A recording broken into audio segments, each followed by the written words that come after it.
On est parti. Donc, qu'est-ce qu'on va voir aujourd'hui? On va parler du coup de Substance Painter, mais surtout en fait du passage à Substance Painter dans un solde 3D classique comme Blender ou Maya. On va voir l'exemple des deux. L'idée ici, c'est vraiment de pouvoir vraiment comprendre le process de l'export, parce que l'export du logiciel de Substance, pour le mettre dans les logiciels classiques de rendu, en fait, donc Arnold, Redshift, Cycle, et ce que tu veux, c'est pas forcément évident. Il y a beaucoup de petites choses sur lesquelles il faut bien connaître et bien comprendre le process, et c'est là-dessus qu'on va se concentrer ce soir. Donc j'insiste là-dessus, ce n'est pas, ce soir, on va pas faire un cours sur Substance Painter, on va faire un cours sur la transition entre Substance Painter et le logiciel, et ce sera, crois-moi, amplement suffisant en termes de informations à acquérir déjà. Ok? Donc on va commencer de suite, on va se mettre sur Substance, et on va déjà faire notre premier petit modèle à exporter. On y va? C'est parti. Donc, on a Substance devant nous, on va venir loader un mesh, d'accord? Hop, du coup, File, New. Ici, on va sélectionner notre mesh, qui est une super season que j'ai sorti de Blender tout à l'heure. On va rester en OpenGL, en 1024, OpenGL parce que moi je suis sur du coup Linux, et du coup le format de met dans le map la plupart du temps est en OpenGL, hein, donc ça m'arrange. Et du coup, finalement, au-delà de ça, on va rien changer, d'accord? Petite remarque dans les paramètres d'import, faites bien gaffe ici en Color Management à bien vous mettre en Open Color. IO, c'est vraiment le système de management de couleurs qui est utilisé dans tous les logiciels. Donc pour que vous ayez vraiment les mêmes couleurs entre vos textures de Substance et les rendus du coup qui seront dans Maya, Cycle, etc., il faut que vous utilisiez ça, ok? Et ici, logiquement, il n'y a rien à changer, d'accord? Donc voilà un petit peu le concept, et vous faites OK, il va vous importer votre mesh, et voilà, on a Suzanne du coup, sur Substance. Donc pour se déplacer, c'est les mêmes raccourcis que Maya, Alt-clic gauche pour tourner, Alt-clic droit pour zoomer, Alt-clic de la molette pour faire un panoramique. Donc on a notre 3D ici, nos UV, d'accord?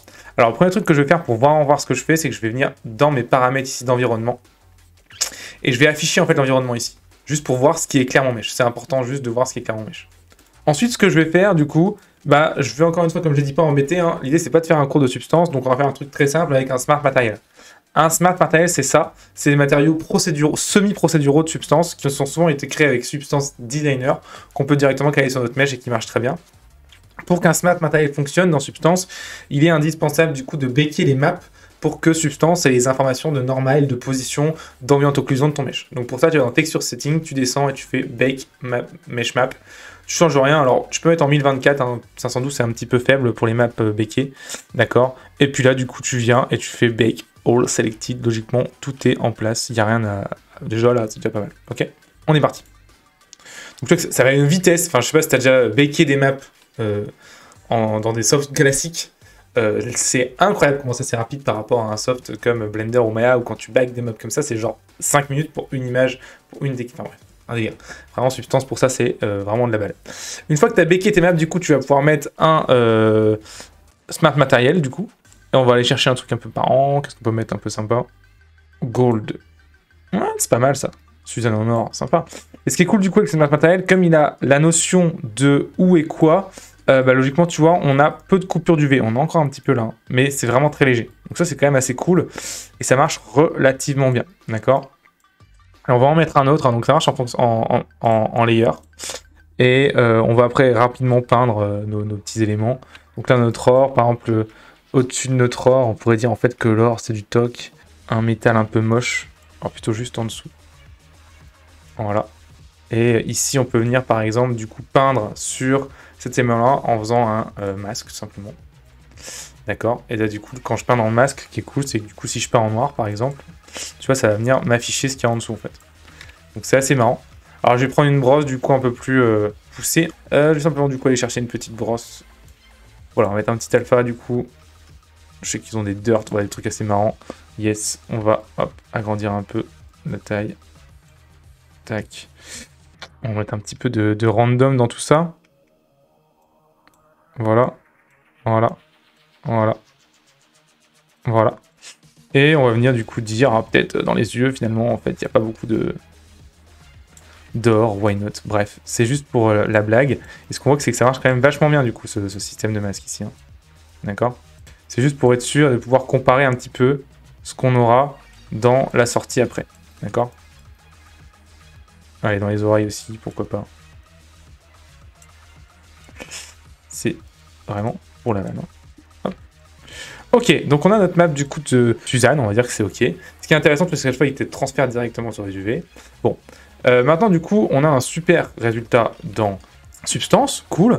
Le problème, c'est que la plupart du temps, quand on sort cette substance et qu'on essaie de le mettre dans notre super logiciel qu'on adore, Maya ou Blender, à chaque fois, on n'a jamais le même résultat. On va voir aujourd'hui, ça va vraiment être le concept aujourd'hui pur.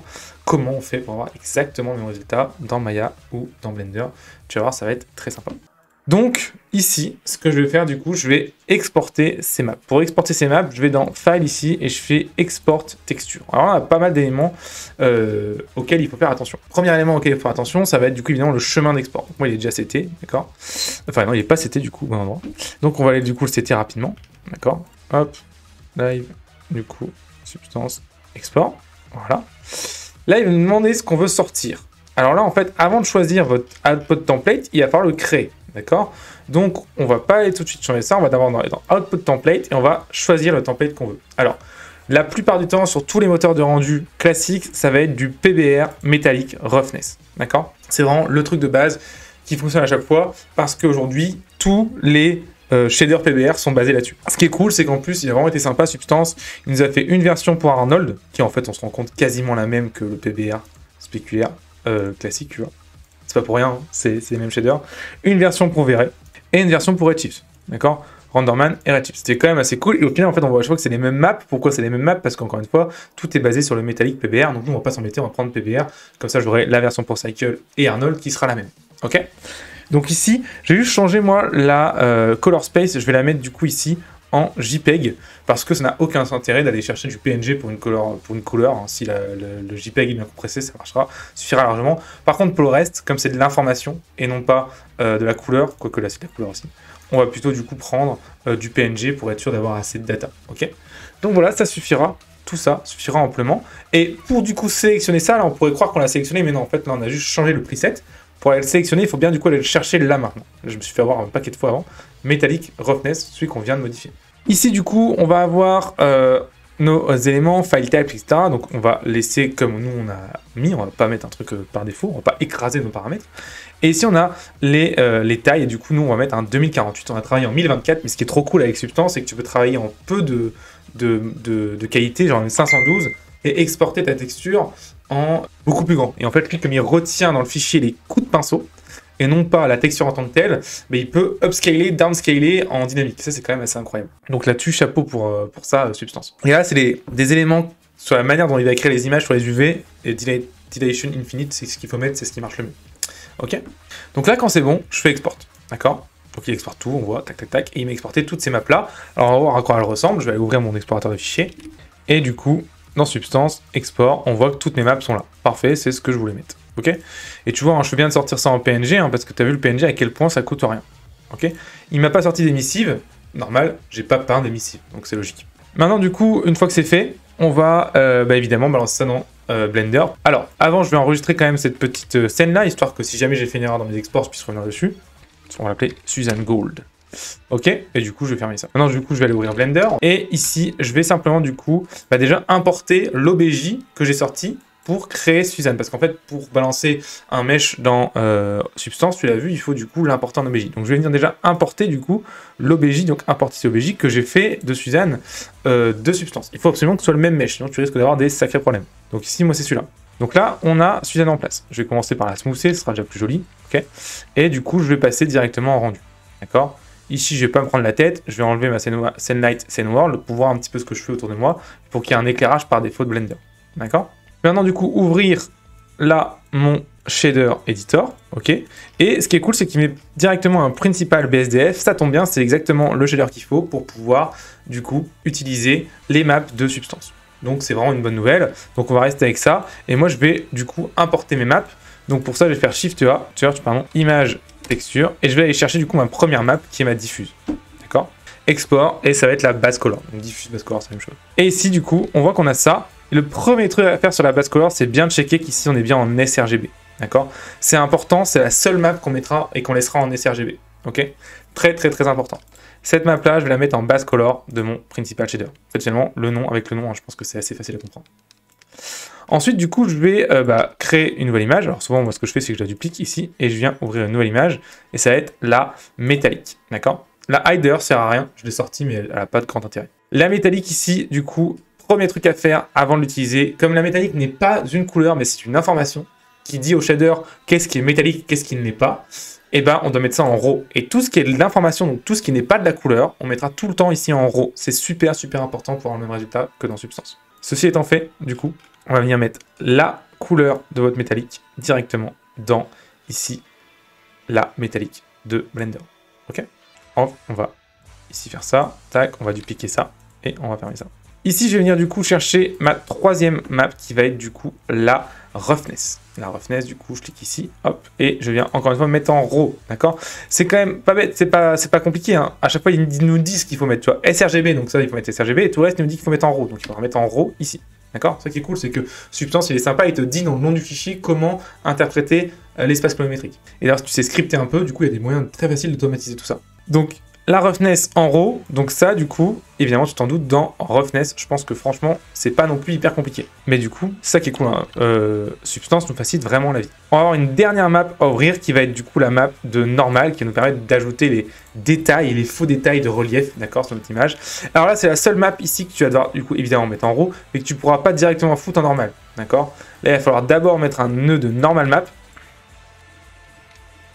Ce qui est très important avec le normal map, c'est bien ici de mettre en tangent space, c'est super important, c'est le format de la normal map de Substance. Et la couleur ici, on va mettre la couleur là. Et ça, du coup, on va mettre dans normal. Ok? Donc ça, c'est le petit truc auquel il faut faire gaffe quand tu importes ta normale. Comme je l'avais expliqué, on a une map de height qui en fait représente le contraste en noir et en blanc du relief de notre objet. Elle sert à rien sauf si tu veux faire une displacement map sur ton objet. Ici, vu les creux qu'il y a, ça n'aura pas d'intérêt. On va du coup afficher le principal shader et voilà ce qu'on a. Est-ce que c'est pas magnifique? On a finalement exactement le même résultat que dans Substance. Rien à faire, rien de plus compliqué que ça. On n'a rien à changer d'autre. La seule valeur que tu pourrais potentiellement changer, c'est la spéculaire qui est ici à 0,8 et logiquement d'ailleurs qui serait logiquement à 0,5 qui va dire si ton shader est plus ou moins réflectif. D'accord? Pourquoi Substance ne nous sort pas de map? Parce qu'en fait, la valeur de spéculaire pour quasiment tout le matériau, c'est 0,5. Seulement pour l'eau, c'est 0,3. En fait, ça représente l'IOR de la réflexion de ton matériel ou ce qu'on appelle aussi le Fresnel. Concrètement, tu retiens simplement que c'est est-ce que mon matériel reflète la lumière ou pas? Et en fait, dans la vie de tous les jours, les matériels reflètent quasiment tous la lumière de la même manière. C'est juste qu'ils sont plus ou moins rugueux. Et c'est pour ça que par contre, on a bien une map de rugosité qui ressemble à ça, tu vois. Ok? Et voilà, on a exactement le résultat. Et on vient de voir ensemble, très rapidement et très simplement, du coup, comment balancer une map de Substance Painter, enfin un travail de Substance Painter, dans, du coup, notre ami Blender. Bon, il faut que je te parle d'un truc. Si t'es comme moi, quand j'ai commencé la 3D, tu passes ta vie à chercher des trucs sur YouTube. Un tuto sur telle ou telle technique, ou même pire, tu te laisses porter par les recommandations de l'algorithme. Tu as l'impression d'apprendre plein de trucs, et c'est cool. Mais le problème, c'est que dès que tu ouvres ton logiciel et que tu te mets devant, tu sais absolument pas quoi faire. T'as un peu le syndrome de la page blanche, peut-être même du logiciel gris. Comme si en fait, tu ne connaissais absolument rien. Comme si toutes ces heures, toutes ces nuits, passées sur YouTube à te cramer les yeux, n'avaient servi à absolument rien. Nada. Que dalle. Bon, déjà, rassure-toi. C'est normal. Je suis aussi passé par là. Le problème que tu rencontres ne vient pas de toi, mais plutôt de ta méthode. En fait, regardez n'importe quel tutoriel, dans n'importe quel ordre, sur n'importe quelle technique, sur n'importe quel thème, sans même savoir s'il correspond à ton niveau, ou même s'il est juste. Ça ne te fait faire qu'une seule chose. Tourner en rond. Ce qu'il te faut plutôt, c'est des cours structurés, qui se suivent, qui reprennent la base, et qui te permettent de créer un projet de A à Z. Et c'est justement ce que j'ai créé pour toi. En fait, j'ai créé un programme de cours qui se déroule sur 6 jours où tu apprends à refaire de A à Z cette image. Pas mal, non? C'est totalement gratuit, c'est sans bullshit et c'est la solution pour enfin terminer ton premier projet 3D. Bref, c'est vraiment par là que tu dois commencer si la 3D c'est quelque chose de sérieux pour toi. Donc si tu veux recevoir ce programme maintenant, clique juste ici. Et on se retrouve de l'autre côté.